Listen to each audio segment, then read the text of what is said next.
Merci, merci de me donner la parole. Je ne vais pas être long.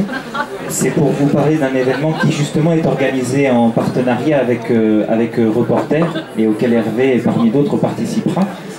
Ce sera organisé à Bayonne les 5 et 6 octobre. C'est lié au fait que le 27 septembre prochain paraît le prochain rapport du GIEC, donc du groupe intergouvernemental des experts sur l'évolution du climat. C'est quelque chose qui arrive tous les 6 ans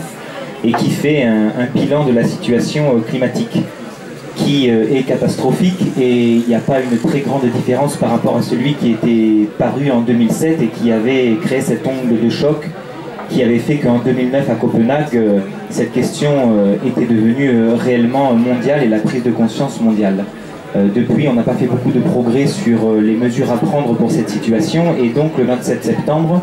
ce rapport viendra confirmer que la situation reste catastrophique et qu'on a très peu de scénarios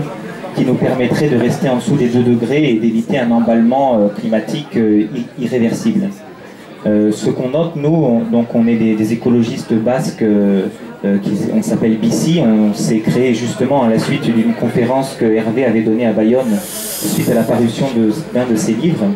et on s'est créé spécifiquement sur le climat, et on remarque qu'à chaque fois qu'on rappelle que la situation est catastrophique, la plupart des gens se figent d'autant plus dans la sidération et dans l'inertie,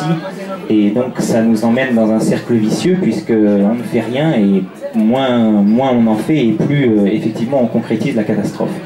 Donc ce qu'on voudrait organiser, ce qu'on est en train d'organiser, c'est un événement qui vient en contrepoint de ce rapport du GIEC, qui viendra nous dire que c'est très grave, et nous on veut montrer que toutes les solutions, que énormément de solutions existent, puisque c'est le cas, autant en matière de transport que de fiscalité, que d'agriculture, que de recyclage. Énormément de solutions existent au niveau individuel, au niveau collectif, au niveau territorial.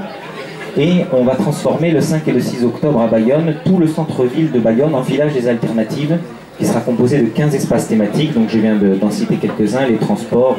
l'agriculture, etc., pour y montrer directement dans la rue toutes les alternatives qui existent déjà, et notamment les alternatives territoriales, puisqu'on sera à 6 mois des élections municipales également. Voilà ce qu'on est en train d'organiser. Donc il y a une 50aine de conférences, il y a une 100aine d'intervenants. Il y aura Eva Joly, il y a José Bové, il y a Hervé Kempf, il y a Geneviève Azab, Maxime Combe, bon, il y a énormément de monde, beaucoup d'animations. Il y a Zelda qui viendra faire un concert, un hommage à Stéphane Hessel qui avait accepté de parrainer l'événement avant de nous quitter en début d'année.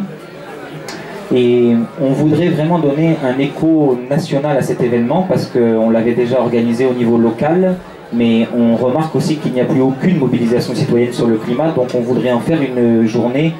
fondatrice d'un renouveau de la mobilisation citoyenne, et c'est pourquoi on a rédigé un appel à mobilisation qu'une 60aine d'organisations a déjà rejoint, dont ATTAC, la Confédération Paysanne, Greenpeace, les grands noms de l'écologie, Enercop, Biocop, Énergie Partagée, etc. On est également en partenariat au niveau médiatique avec Bastamag, avec Reporter, avec Mediapart. Bon, on essaie de faire le maximum pour que ce soit le plus fédérateur possible. Et le dernier élément que je vous donne, c'est que dans 2 ans se tiendra la conférence de l'ONU sur le climat, la plus importante depuis Copenhague, puisqu'à Copenhague il y avait un enjeu qu'on a raté puisqu'on n'a pas eu d'accord. Et depuis, toutes les autres conférences qui se tiennent chaque année n'ont pas véritablement d'enjeu autre que celui de préparer la prochaine échéance qui est en 2015, et cette conférence se tiendra à Paris.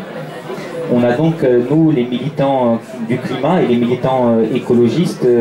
plus généralement, une certaine responsabilité à savoir comment on va préparer le terrain, comment on va préparer les esprits au fait qu'en 2015, les regards du monde entier vont se tourner vers Paris de la même manière qu'en 2009, ils s'étaient tournés vers Copenhague, et en essayant d'éviter que ça ne se termine de la même manière qu'à Copenhague, avec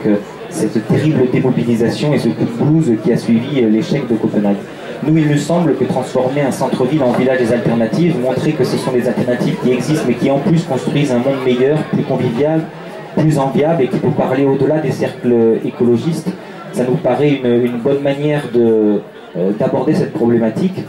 Quelque chose de public qui puisse faire pression sur les décideurs, tout en étant aussi un moyen d'appropriation, de renforcement, d'appropriation citoyenne des solutions, pour qu'en cas d'échec des négociations, ce que nous ne souhaitons pas, nous ne repartirions pas complètement démunis, mais quand même en ayant enclenché quelque chose et en ayant avancé un petit peu aussi au niveau de l'appropriation citoyenne. Donc voilà, on organise ça comme test grandeur nature d'une forme de mobilisation qu'on espère inspirante pour le plus grand nombre, en imaginant qu'en 2015 pourrait s'en organiser des dizaines ou des centaines et renouveler cette mobilisation citoyenne pour le climat qui nous fait tant de défauts. Voilà. Donc ça s'appelle Alternativa, c'est un néologisme qui ressemble à du basque, mais c'est pas un mot basque.